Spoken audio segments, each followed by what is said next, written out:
Welcome to Teacher Tom Hanoi. This is a mock IELTS listening exam. Both the exam paper and the answer sheet are available to download in the video description below. You will hear a number of different recordings, and you will have to answer questions on what you hear. There will be time for you to read the instructions and questions, and you will have a chance to check your work.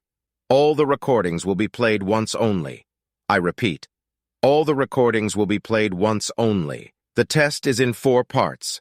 At the end of the test, you will be given 10 minutes to transfer your answers to the answer sheet. Good luck. Now turn to Part 1.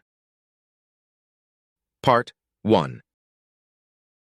You will hear a conversation between a psychiatrist in the medical center of the university and a new student. First, you have some time to look at questions 1 to 4.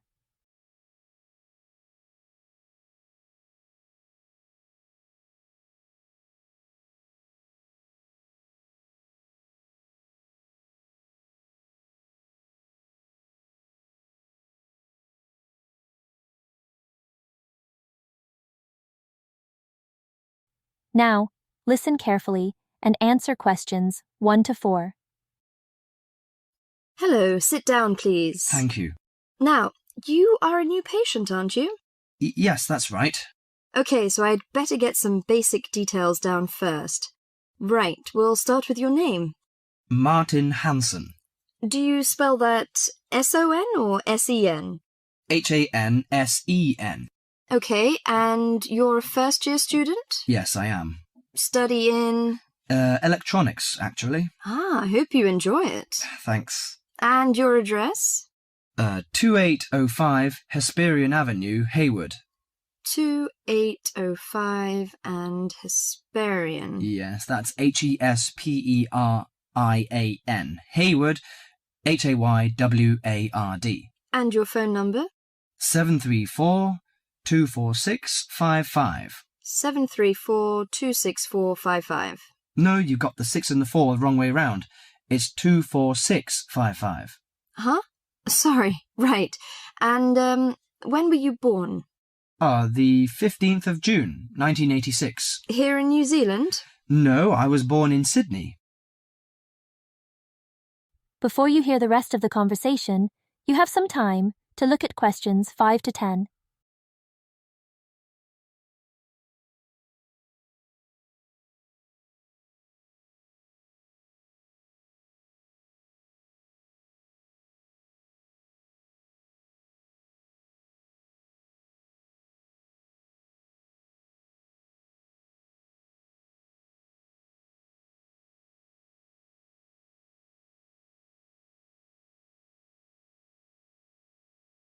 Now, listen carefully and answer questions 5 to 10. Good. So, what's your problem? Well, frankly, I wonder whether it is a problem. I get the blues, and it lasts for quite a while. I don't know how to... Yes, we all feel sad or get the blues now and again. Generally, our sadness lessens in time, and with the support of friends. However, if the depression leads to difficulty in thinking and greatly disrupts your daily routine, it can be evidence of a psychiatric problem. What do you feel exactly? I always feel sad and worthless. I find it hard to fall asleep and wake up early in the morning. How long has it lasted? Nearly half a month. Do you feel fatigue or loss of energy? Or you may have lost interest or pleasure in usual activities? Yes, sometimes. At first I thought I could overcome it by myself, but I failed, and I'm so glad that you came here. It seems that you are suffering mild depression from your symptoms. Depression? Yes, I feel depressed sometimes. But why would I... Depression may occur as a result of biochemical changes in the body. Alcohol, amphetamines, cocaine, and LSD can bring on depression. Those who have a family history of depression usually have a greater risk of depression. Sometimes the worrying changes in life can lead to depression. I see. I had a really bad breakup of a love relationship. It makes me feel hopeless. Do you think I need some treatment? Yes. Antidepressant medications are often used to treat depression, if it is serious. But I don't suggest them at first because of the side effects. I suggest psychotherapy, which can give you support and help you regain control. So do I need to come here every day? No, I will arrange counselling sessions for you, which will last 12 to 20 weeks. You come here once or twice each week. The psychotherapy is directed at helping you gain insight and understanding about events in your life, which may have contributed to your depression. With growing insight, you can often learn more effective ways of coping with your feelings and changing your behaviour. What can I do to take care of myself? Well, at first you should do some physical exercises on a regular basis, at least 3 times a week. How is your food? Do you eat well? Yes, I think so. I eat at my homestay family. Good. Find a hobby or a positive recreational activity to participate in once or twice a week. I know it's difficult for you, though. When you feel it's hard to overcome the depression, come to the counselling session. Remember, ask for help if the load is too heavy to handle. Yes, I'll try. So, when will my counselling session begin? I'm going to arrange that for you. That is the end of Part 1. You now have 30 seconds to review your answers to Part 1.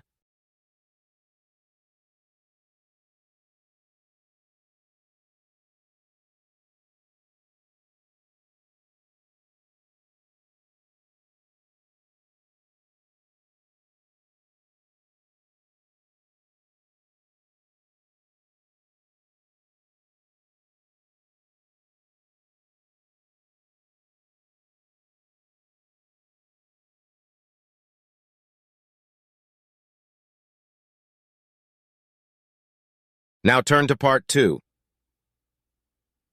Part 2. You will hear a career guidance counsellor, Fiona, giving advice to a group of students on preparing for job interviews. First, you have some time to look at questions 11 to 17.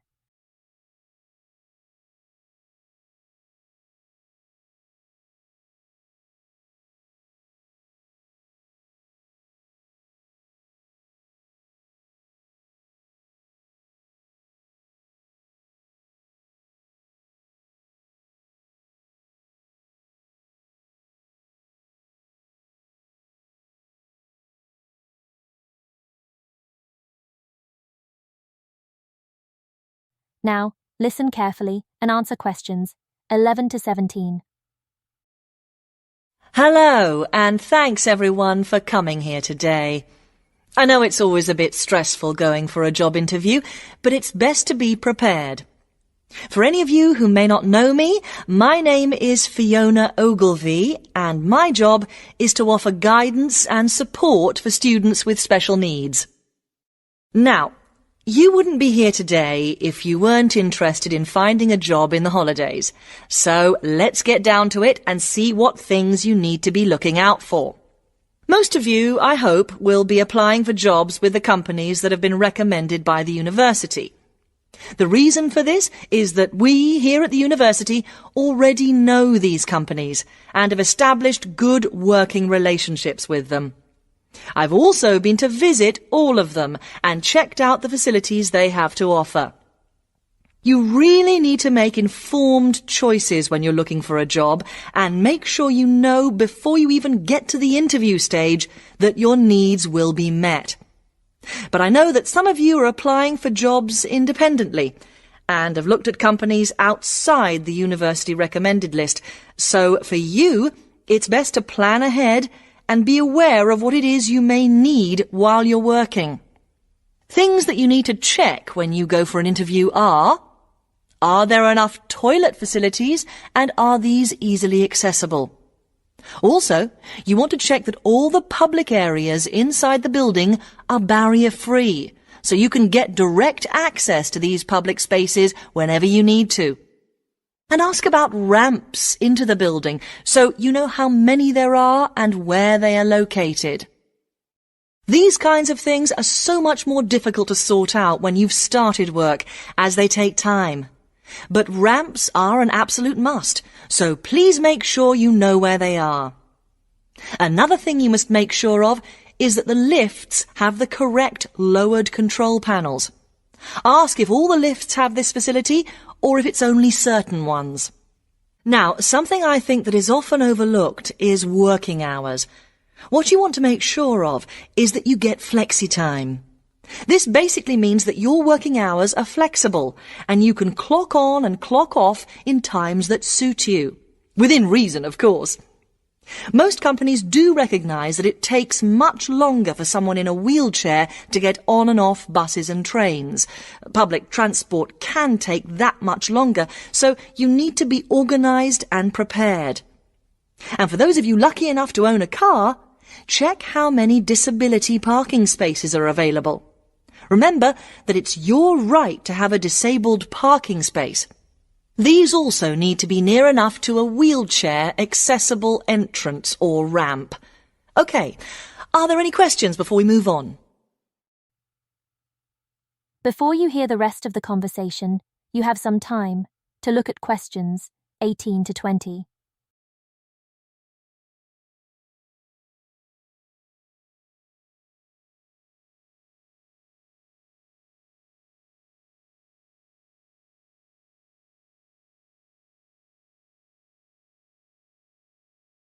Now, listen carefully and answer questions 18 to 20. Right, let's move on then. Now I want to talk you through the series of visits to companies which we've got planned for next week. On Monday morning, we will be visiting the Lowland Hotel. They have various summer jobs available, working as a receptionist or conference organiser in their busy conference centre, organising and setting up conferences. You need to be prepared for working in an office environment and spending quite a bit of time talking on the telephone. The bus leaves for the hotel at 9 a.m, so make sure you leave yourself plenty of time to get there. When you arrive at the hotel, please gather in the reception area and wait for someone to take you to your first session, which will be a talk. The talk at the hotel will begin at 10 a.m, and then there will be a short tour of the hotel. There will be a light lunch provided, which is usually salads and sandwiches. The next place we'll be visiting will be on Tuesday afternoon. We'll be going to visit a little local company that makes handmade paper and cards. For those of you studying art, this may be just what you're looking for. We'll be taken on a tour of the company which lasts 3 hours. The tour will start at 3:30 p.m, and after that you'll have a chance to meet some of the staff. Tea and coffee will also be provided. We have no trips planned for Wednesday, but on Thursday morning we'll be going to Tobago Travel Agency. This is a very popular choice amongst our students because you can get student discounts on holidays. We've booked a coach for this, and it'll leave from outside the refectory at 8 a.m. You'll need to bring a packed lunch for this, so please don't forget. There is a little canteen where you can buy hot and cold food, but this is closed on Thursdays. Friday, we'll be having representatives from all the companies visiting us, so you will have a chance to ask any questions, and of course, put your name down on the list if you're interested in working for them over the summer. This event will take place in the main hall next to the library, and it'll run from 10:30 until 4. I really hope you make the most of this excellent opportunity to not only earn yourself some extra money, but also to gain experience of what it's like to work. And if you'd like to find out more, then please ask some of the students who worked last year.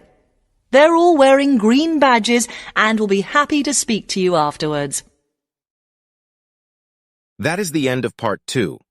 You now have 30 seconds to review your answers to Part 2.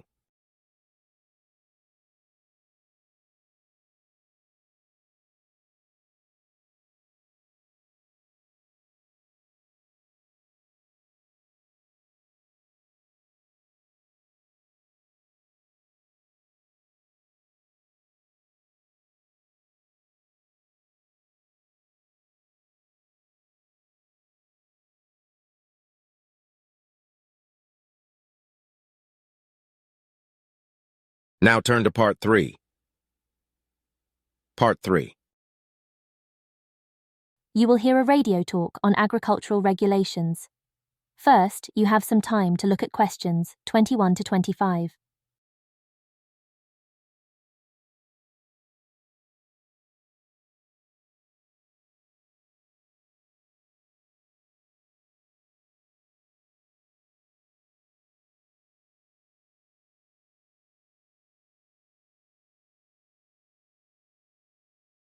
Now, listen carefully and answer questions 21 to 25. Could there be clearer proof of the arrogance and indifference of those who are supposed to keep our food safe than the muzzling of John Verrill? Agriculture is a business, true, and businesses have to make money. But this shows how ministers and officials put the profits of the agriculture business before the well-being of the British people. Mr. Verrill, a pharmaceutical chemist, was appointed to represent consumers on one of the many committees that advise the government on food safety. When he tried to do his job, though, and wanted to warn ministers of a danger to children's health, he was refused permission to do so. The danger comes from hormones given to cattle in the USA and some other countries to make them grow faster. They speed up the animal's development to maturity, thus making meat production more profitable. There have, however, long been fears that the hormones have horrendous effects on the people who eat them, causing diseases as serious as cancer. Once these hormones were used on British cattle too, but over 20 years ago they were banned in Europe for being too dangerous. Indeed, so concerned is the European Union that it banned imports of hormone-fed beef years ago, much to the fury of the US government, which wants to sell it all over the world. Several years ago, the USA and Canada asked the World Trade Organization to declare the ban illegal and to punish Europe for failing to lift it. The WTO, with its long record of refusing to let environmental or safety concerns interfere with trade, agreed, imposing fines of more than $120 million a year on the EU for its refusal to back down. The British government now backs the Americans, claiming that there is no proof that hormone-fed beef does any harm. This is where Mr. Verrill comes in. He is very angry with the government, especially as their claim comes out just after a Danish study shows that growth hormones are 200 times more dangerous than was previously thought. Worried by these findings, Mr. Verrill spoke to government representatives, who did nothing. Before you hear the rest of the talk, you have some time to look at questions 26 to 30.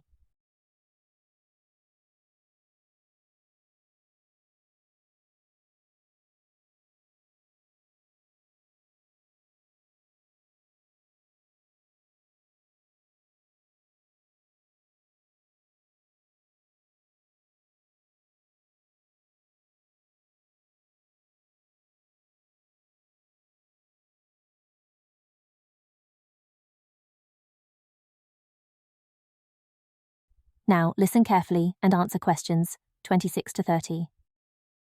Not only that, but they have not been testing beef which is imported, which, by law, they are required to do.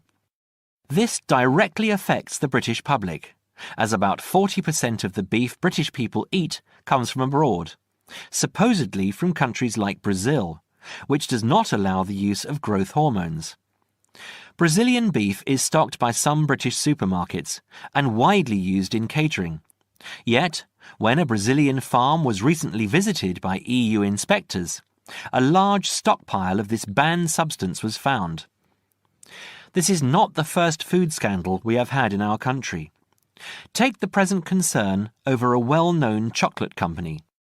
Several months ago, the company found out that its sweets were contaminated with a rare form of salmonella, but they did nothing about it, leaving their sweets in the shops to be bought by the unsuspecting public.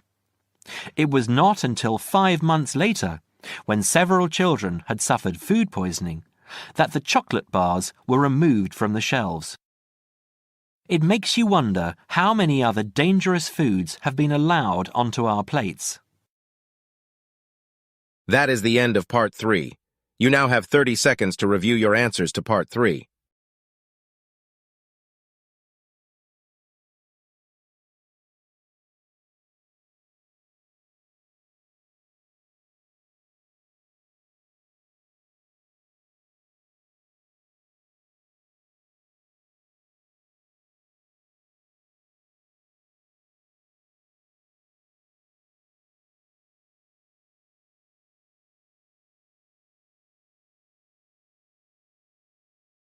Now turn to Part 4. Part 4. You will hear a man giving a talk on the future of home entertainment. First, you have some time to look at questions 31 to 35.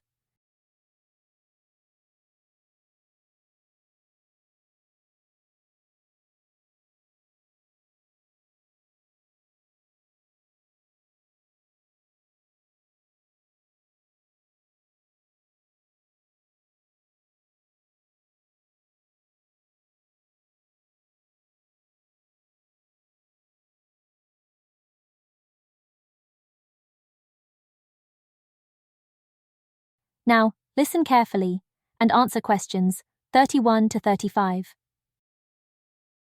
Well, it's the beginning of the digital age, and technology is all set to completely revolutionise the way we watch TV, videos and DVDs and play computer games at home.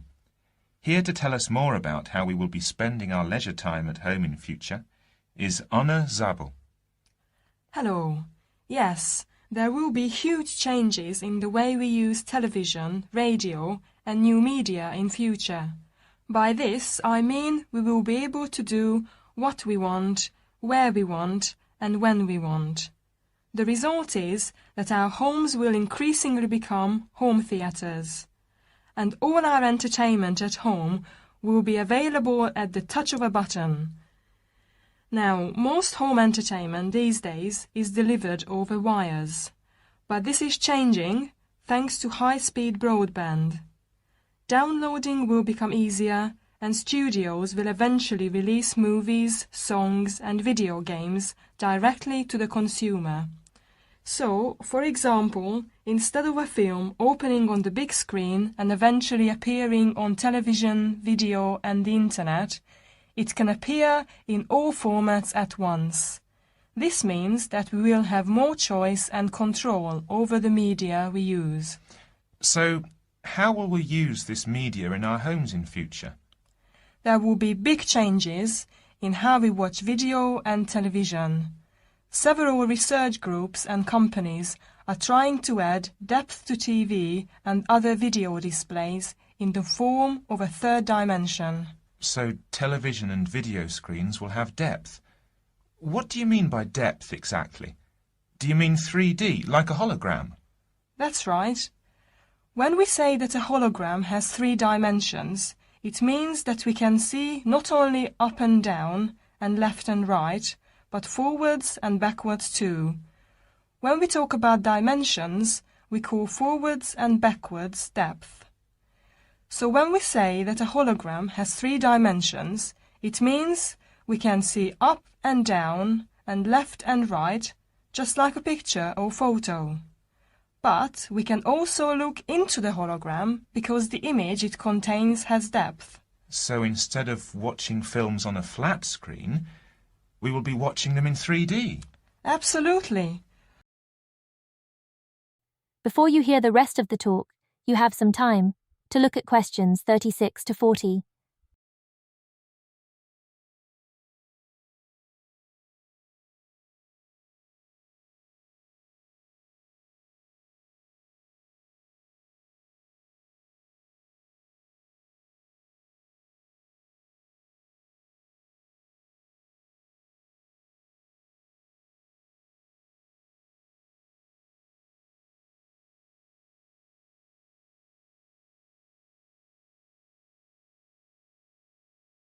Now, listen carefully and answer questions 36 to 40. Well, as we live in a 3D world, we shouldn't really be watching television and films in 2D, and the technology to make this happen is already there. 3D screens are being developed which can be placed throughout the house, even in busy areas of our homes like doorways and halls. Now, these screens appear to float in air. So in the future, 3D holographic images will be sent into our homes and we will be able to experience the action as if it is taking place right in front of our eyes. So, the action won't just look real, it will be real. Incredible! How does this technology work? Well, to get true 3D, each of your eyes has to see a slightly different image. 3D screens interweave multiple images in vertical stripes using special coatings and filters built into the screen. This means that each eye sees a different set of stripes. These screens are called lenticular screens. Now, these screens are easy to produce and some laptop PCs and cell phones already have them. However, lenticular screens do have one disadvantage. The strain on the eyes and brain of putting together a 3D image from two flat ones can result in headaches and dizziness. But a few companies have developed a hologram 3D display which does not cause these problems. Instead of building images, then leaving them to the brain to put together, holograms create a whole image that reaches the eye exactly the way light from a real object does. You can even walk part of the way around a holographic image to see side and back views, just as you would do if the object was right in front of you. Twin holograms will let a couple watch two different programs on the same screen, even if they sit next to each other on the living room sofa. So no more arguing about which program to watch. That's right. Patio screens are being developed too. Patio screens? What are they exactly? Well, a patio screen is a big inflatable screen, which means you can take it outside your home and watch a film in your garden. Some patio screens are even equipped with DVD players, and some new ones may even have a wireless connection. Amazing developments there. Well, join us after the break when we will be talking. That is the end of Part 4. You now have 30 seconds to review your answers to Part 4.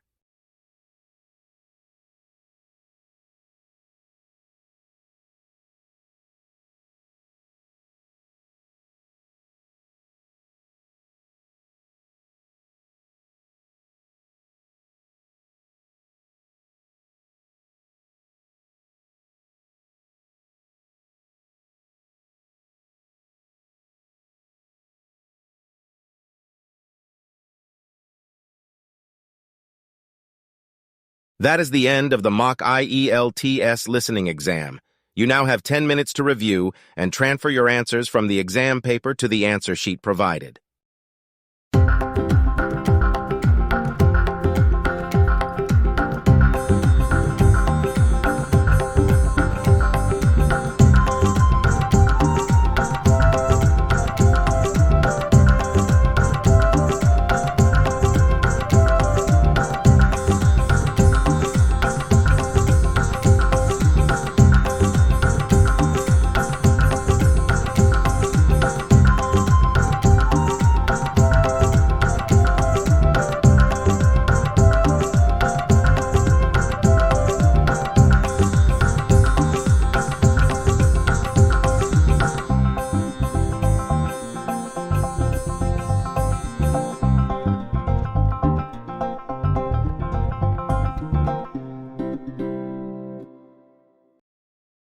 Before you hear the rest of the conversation, you have some time to look at questions 24 to 27.